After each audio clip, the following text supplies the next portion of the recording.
Welcome to Shirley's show. Today's video is of a different thing which I'll be making.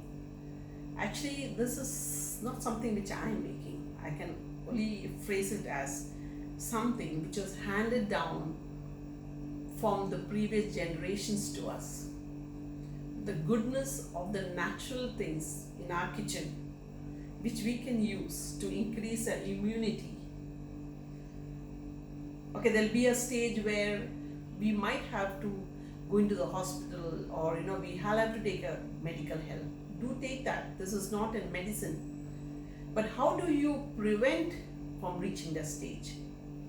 You use the goodness of your house. Whatever is there, the ingredients in your kitchen, you use it for having a healthy immunity system in our body. So this one today I'm making is a coffee. I have this coffee every day. I add these ingredients. The ingredients are so many that I had to write it down. First is dry ginger powder. I remember in my childhood when we used to go back to our native place for holidays, my grandmother, she used to have this ginger and lemon juice. She used to make that juice, okay, and keep it near the fireplace. If any one of us had some cold or cough or something, immediately she used to take 1 spoon, mix some honey and give it to us. I don't remember taking any medicines when we were small. Because we used to have all the natural products. Coming back to the ingredients, dry ginger powder. The benefits of this is that it aids in digestive and fights flu and cold. Fenugreek powder. This helps in flushing out harmful toxins in the body. Pepper powder.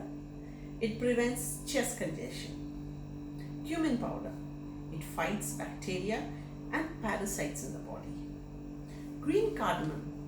It helps in digestive problem and help prevent ulcers.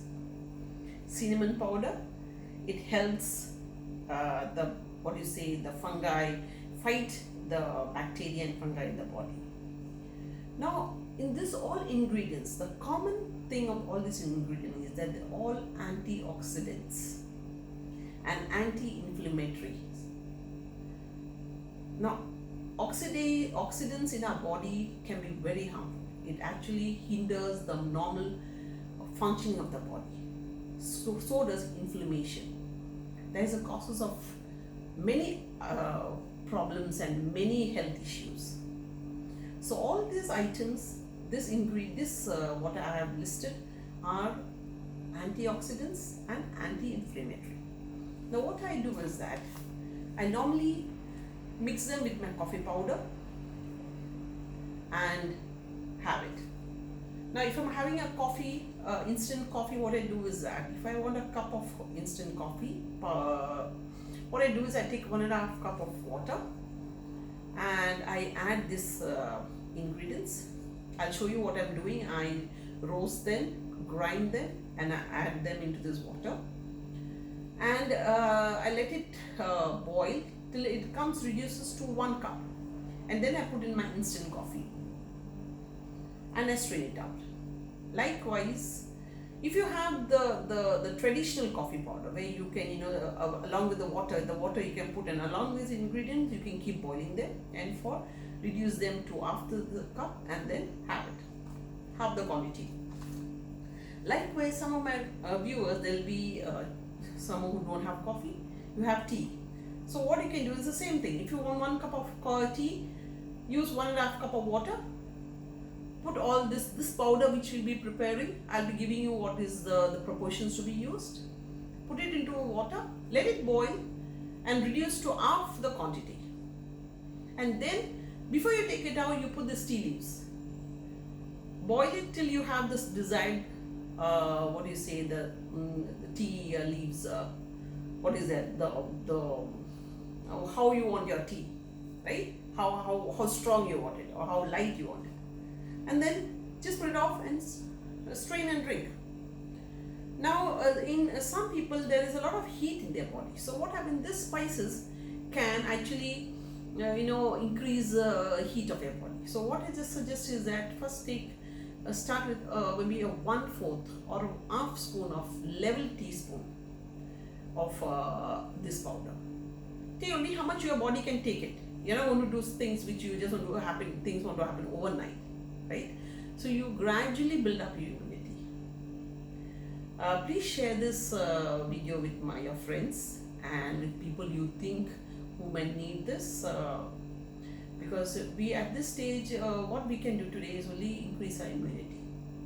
Now, be warned that this is not a medicine.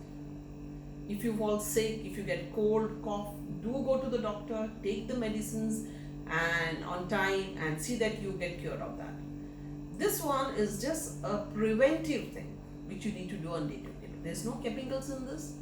It's all items what you get from your shelf, and like I said, which is handed down from our generations to generations. Please watch this video and share it. Over to my kitchen.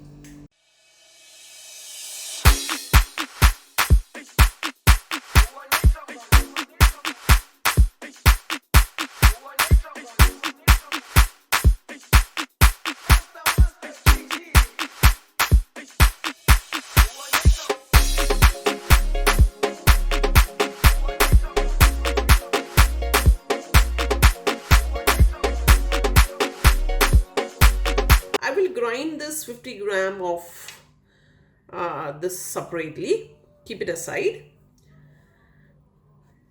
and all these items, this spice, I will be putting them all together and dry roasting them. So you dry roast it till you get a nice aroma. Don't burn it. Low fire, dry roast it and let it cool.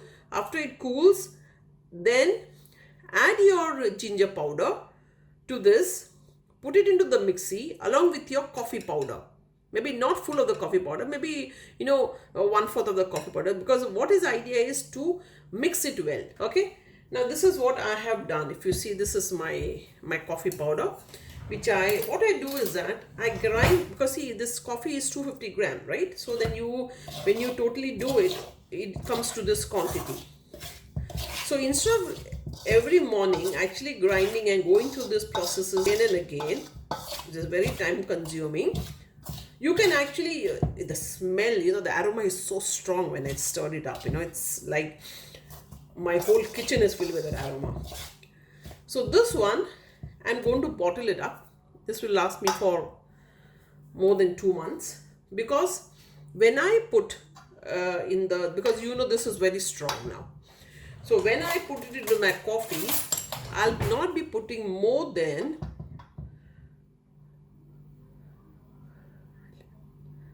a leveled teaspoon. Okay, a leveled teaspoon. I've taken 1.5 cup of water, and I'm going to put this, just 1 teaspoon of the powder. And I'm going to add some jaggery.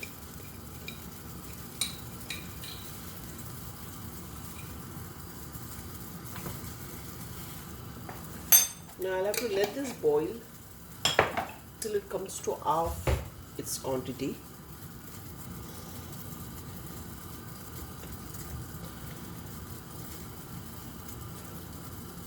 Now for persons who don't have coffee, you don't have to mix that spices with coffee. You just grind them together without the coffee, and at this stage just put the spices powder, let it boil and come to nearly half the quantity, and then you can put your tea leaves. So here I'm using a coffee, and I've added the coffee powder already. It has been boiling for 5 to 7 minutes.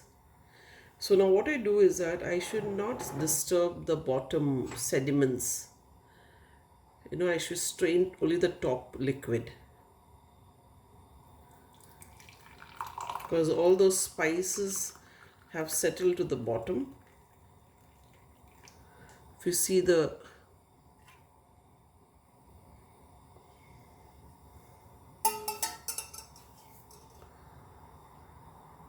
this is a clear liquid.